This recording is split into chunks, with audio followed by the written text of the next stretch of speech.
Welcome.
It was a declaration of principles and a refusal to allow a diminished legacy to pass for modernity.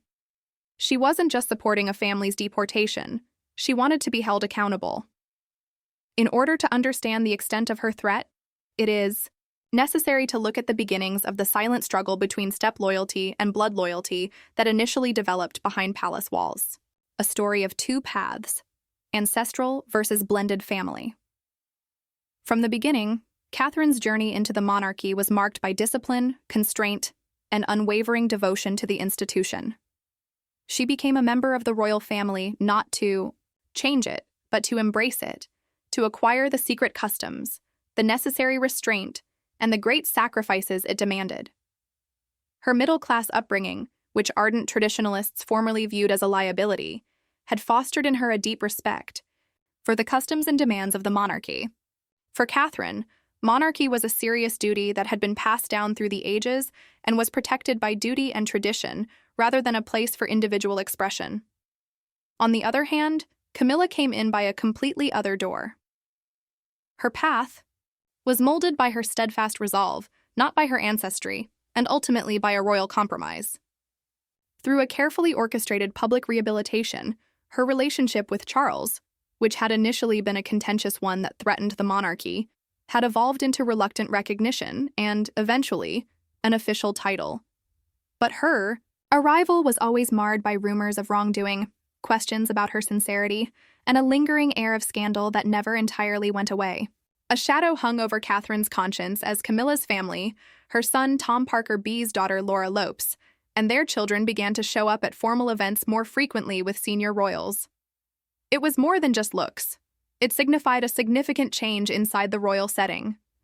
The stark contrast between Prince William's lineage as the heir apparent and that of Diana, Princess of Wales, and Camilla's children from a previous marriage sparked a mild outrage among the establishment. Events that had previously been reserved for members of the direct line of succession were now open to strangers. Images of children without royal ancestry appeared suddenly, as though their fate was linked to that of the monarchy. Catherine appeared to arrive on a wave of emotion and favoritism, having worked hard to gain every possible public endorsement and meticulously followed every tradition maintained as Camilla's family. Previously dismissed as mere tabloid conjecture, claims of stress were now urgently discussed among royal employees. While it was not widely publicized that the gap was widening, Catherine's inner annoyance grew as she witnessed Camilla's grandchildren taking part in photo ops, standing next to the king at events, and enjoying rights previously granted to direct royal heirs. Every incident was like a secret intrusion, a subtle hint that the integrity of the crown was being undermined from within. Whether driven by loyalty or a desire to right historical wrongs, King Charles consistently disregarded Catherine's concerns, viewing them as sentimental exaggerations rather than the institutional threat she perceived. Catherine began her act accurately but subtly. According to insiders, she purposefully planned separate engagements for her children, Prince George, Princess Charlotte, and Prince Louis, declined joint family appearances, citing schedule conflicts, and discreetly requested changes to seating, arrangements at family gatherings. All of them were subtle but deliberate attempts to create a wall that would keep the immediate heirs away from Camilla's growing family power. According to sources, it was never motivated by animosity. It had to do with heritage protection. Many viewed Catherine's acts as random, while some in the vicinity of the palace saw them as a carefully planned posture. An implicit protest from a future queen who refused to adapt to the changing situation because she perceived the foundation of the monarchy changing. She did not, however, speak out about it. She continued to wave her smile and carried out her duties with perfect accuracy. But beneath her immaculately manicured appearance, chaos simmered.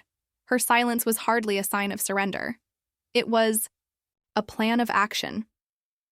She waited for the one thing that would be undeniable, the event that would propel the issue from the background to the fore. The demarcation event at Windsor. The incident happened on what appeared to be a lovely Windsor afternoon. The purpose of the family-friendly garden party, which was planned for media attention, was to show a modern, integrated royal family looking to the future. Beneath the staged grins and fake friendliness, however, there were hidden tensions that were about to blow up in a moment too quick for most official cameras but too loud to be ignored. A disturbing occurrence happened outside the carefully groomed hedges as the royal children played under the cautious eyes of nannies and photographers. According to several employees who witnessed the incident, One of Camilla's grandchildren shoved Prince Louis violently in a moment of childish rivalry. A mocking comment that purportedly made fun of Louis's royal status was made after the provocation, causing nearby staff to stop suddenly. It was over in a matter of seconds, but its impact reverberated throughout the castle. Catherine's response was swift and icy. She held back from yelling. Then she did not chastise. She strode up, took Louis's hand, and left, refusing to go back to her designated spot beside Camilla for the length of the ceremony. Damage management experts in the palace quickly tried to fix the optics. But suddenly everyone could see the division. People who knew Catherine were aware of the recent event. This was more than just a protective mother's overreacting. It was the final breakup of a woman who had witnessed the royal distinctions wane for far too long. Even Prince William's famous poise wavered amid the palace. Known for his diplomatic abilities, the future king reportedly interrupted a security officials' meeting to inquire as to how a non-royal child could be allowed to physically attack the son of the heir apparent. Not only was his rage parental, it was also deeply symbolic. William saw that this problem went beyond Louise when a child with no legitimate claim to the throne publicly challenged an heir to it. It has to do with the sacredness of the succession. Video of the incident, which was purportedly captured by numerous media outlets, was never released. Media outlets were urged to follow the official story of a joyful family day, and press offices were gently instructed to omit the incident. But the silence was too perfect, and there was a lot of speculation on the internet. Information divulged by confidential royal staff. Experts in body language examined every available frame of Catherine's icy retreat. On social media, hashtags like "Protect the Heirs" and "Our Bloodline, Not Sideline" have become widely used, casting doubt on the legitimacy of individuals in the royal spotlight. Standing in the midst of the chaos, silent, calm, and unflinching, was Catherine. That one public act of disdain toward her child had changed her forever. The tale of family unification was no longer one she would accept. She refused to remain, silent as tradition was perverted to appease individual loyalties. For Catherine, this meant protecting the spirit of the monarchy and preventing her kids from being used as props in a game whose rules were always shifting. And she became determined from that day on. No more vagueness, no more hypocritical statements, no more compromises. A divided palace is the result of the ultimatum. When Catherine's ultimatum was made public, it was clear that this was more than just a personal rebellion. This was an act of reckoning. The monarchy started extensive damage control procedures shortly after the intrusion. At the press office, phones rang without anyone answering. The assistants hid. Queen Camilla's friends launched a clandestine effort to protect their interests in the shadows. The headline, "Future Queen Refuses the Crown," shook the world of international news like a thunderclap. In an instant, Catherine's intimate position had become a public sight. The palace, which is frequently a stronghold of controlled communication, had trouble expressing itself but was unable to come up with any appropriate words. Chaos reigned in the emptiness. Newscasters speculated about the implications for the Constitution. Every public appearance during the past year was examined by columnists who found new meaning in each glance. Cacophony overtook the institution and monarchy that were established on the authority of silence. Behind the scenes, Camilla's staff worked hard and quickly. Not only were they caught off guard, but they were also furious. The Queen Consort's allies asked the king to have urgent talks. Public relations teams were quickly called into crisis meetings, but the atmosphere within those walls was anything but peaceful. According to insiders, Catherine's behavior infuriated Camilla, who interpreted it as a calculated act of hostility meant to disparage her and her family rather than as a philosophical position. There was talk of betrayal, of a well-thought-out coup to remove her from the organization she had worked so hard to become a member of. King Charles was still confused at the eye of the tempest, trying to balance his loyalty to both ladies. Prince William had to make a choice that no heir should ever have to make because he was torn between his loyalty to his bride and his duty to his father. Be loyal to a father who fought for decades to justify a second marriage that society never truly accepted, or support the woman who carried his legacy and children. William's public reserve was not a sign of neutrality, according to insiders close to the Prince and Princess of Wales. It was a well-thought-out scheme instead. He stood resolutely next to his wife, confident that what he did next would change the course of the monarchy. The senior royal family was swiftly called to Balmoral for what an insider described as an emergency session as tensions increased. Everyone was there, with the exception of Catherine. Her absence conveyed a dreadful message, one that was more powerful than words. Negotiations at the table were not something she wanted to do. She would not cross her boundaries, which she had set. Plans for the coronation were left completely in doubt. Was it postponed or cancelled? William was accompanied by another royal lady. The staff, who were accustomed to decades of royal unrest, whispered that they had never witnessed the palace in such a state of chaos. The public's protest then surfaced, and it was tremendous. There was a huge outpouring of sympathy for Catherine on social media. For many days, hashtags like Queen on her terms and for Diana and the boys attracted a lot of attention. The media, which had initially expressed surprise, is now portraying Catherine as a staunch defender of tradition. Historically, the balance was being shifted by the monarchy's hidden but most powerful effect on public opinion. The future queen was more powerful outside the palace gates than the monarch was within, for the first time in decades. Given her reputation for unwavering devotion to duty and her seeming dislike of spectacle, it was both expected and deeply unsettling that Princess Anne would make a historical intervention by remaining silent during the escalating crisis. She observed from the shadows as the organization her mother had painstakingly protected began to fall apart due to the pressure of rival egos and frail families. Nevertheless, Anne felt compelled to voice her concerns when the crown's integrity was in danger. The entire royal family was present as she made her announcement.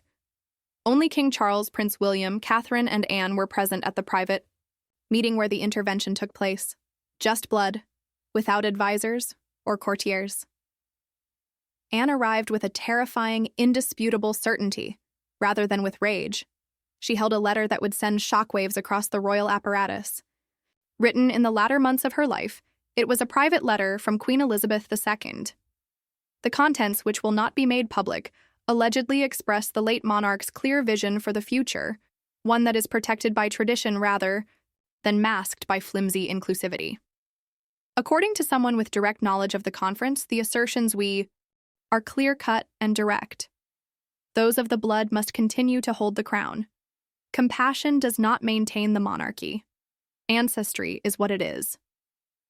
Charles felt the weight of the letter pressing down on him, for a man who had spent his life trying to balance his civic responsibilities with his personal feelings. The voice of his mother, as spoken by his stoic sister, destroyed any last will he had to preserve Camilla's extended family. According to an informant, the king looked away as Anne finished reading his palms, trembling a little. The letter expressed more than just a mother's viewpoint. It was an authoritative decree from the beyond. Anne went on after that. In a rare and decisive move, she declared her unwavering and total support for Catherine. Her words were firm, almost foretelling, "Now ignore her. The public will never forgive you for reportedly instructing her brother." The people as well as Catherine would be lost if the crown's goals were compromised. Charles could no longer overlook this warning. The most loyal and respected enforcer in the kingdom had picked a side, and it wasn't his. The instant effect was significant. The story changed again overnight.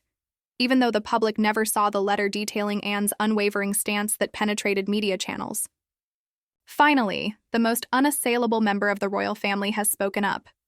She had redrawn the lines of contention in this way. Once hesitantly welcomed by royal reformists, Camilla's family now appeared to be outsiders, undermining a highly esteemed order.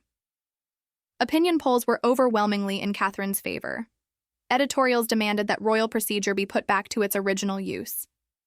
King Charles was under an unbearable amount of tension. Queen Camilla is said to have quietly lost the battle inside the palace. She understood the real significance of Anne's deed, according to allies. The competition between the two ladies was no longer the only source of friction. It was a battle between revisionism and legacy. The outcome was inevitable, with Princess Anne standing next to the Princess of Wales. The final statement. An edict was found. The Princess Royal's distinguished voice unmistakably shaped Catherine's path. The final disclosure would come from a secret royal decree, an unknown wish of Queen Elizabeth II that had remained secret up until this point, rather than from a private letter. A team of royal archivists was assigned to look into the late queen's personal letters and ceremonial archives while the monarchy struggled with its identity. Up until it veered off course, the hunt went according to plan. Within a velvet-lined envelope with Elizabeth II's personal crest on it was a document that would put an end to the matter once and for all. The Queen formally stated her wishes for the future of the monarchy in a letter written in her characteristic handwriting. As her reign came to an end, she declared her unwavering belief that the ceremonial importance and public duties of the crown should only be passed on to direct bloodline successors. The comments were unambiguous, but not harsh. She viewed the monarchy as a line of succession rather than a composite family image, regardless of its modernization initiatives. Though never revealed throughout her lifetime, the injunction now functioned as her final directive. Catherine reportedly experienced a private emotional breakdown upon seeing the paper, not because she had won, but rather because she felt a great sense of relief. She carried the burden of preserving a custom that she felt was being abandoned for years. This was historical confirmation. It was extreme to have the king she respected confirm all the suspicions she had been told. Divided between the mother, whose heritage he pledged to maintain, and the woman he loved, King Charles was at a painful period. He had no choice but to make a sacrifice. The Queen made clear-cut declarations. The formal royal apparatus was never meant to include Camilla's relatives. Any attempt to deny the decree's validity would endanger not only reputation, but also institutional integrity, given its disclosure inside elite circles. The choice was decided quickly. With painstaking precision, Camilla's stepchildren and their families were formally barred from any future royal planning. Their names were left out of ceremonial documents, and their pictures were removed from upcoming coronation materials. It was definitive and unambiguous, but it was not a public embarrassment. The sneaky effect is no longer present. Catherine's directives gave the monarchy a clear course for the first time in months. A revised coronation plan was quietly approved, entirely redesigned to fit the late Queen's wishes and Catherine's clear demands. They reallocated the responsibilities. They changed the iconography. The future was clearly seen in every line of the updated order of duties. This is an exclusive monarchy. It will be fixed. A coronation was reinstated, redefining a queen. The day of the coronation arrived in the full light of a revived legacy, rather than in the shadow of compromise. Once veiled in doubt, the ceremony now moved forward with absolute clarity. There was no mention of Camilla's extended family in the royal program, which was free of scandal. With centuries of significance, the procession had been redesigned to highlight a single part of ancestry. The congregation erupted in thunderous applause as Catherine and William walked side by side into Westminster Abbey. For the first time in a generation, the monarchy was established on unwavering conviction rather than excuses or compromise. Catherine had to earn every step she took down that historic aisle. She reinstituted the actual meaning of the crown lineage, inheritance, and fate by opposing an entire system and resisting the impulse to give up. Queen Camilla was present, but she was no longer essential. Without her family present, she arrived, quietly, and took a seat. Neither ceremonial functions nor particular titles were bestowed. She was greeted with kindness by the audience, but there was no mistaking the implication. The days of being included at the expense of inheritance are over. The page had turned with decisiveness rather than anger. Bells rang and banners floated across the United Kingdom, not just for a new king and queen, but also for a woman who had boldly declared her ancestry at a pivotal moment. Not only was Catherine's courage recognized, but it was also praised. Her determination and royalty were both evident to the crowd. They witnessed a queen who protected her crown in addition to inheriting it. A dynasty was not being perpetuated in this way. It was a person's comeback, a monarchy fortified by the determination of a woman who faced hardship with the future of the throne squarely in her hands. The crown, which now sits on her head, is symbolic of her power and the unsaid battles that must be fought to protect a nation's core. We appreciate you viewing the video. Please share your ideas with us, and for now, goodbye. Music.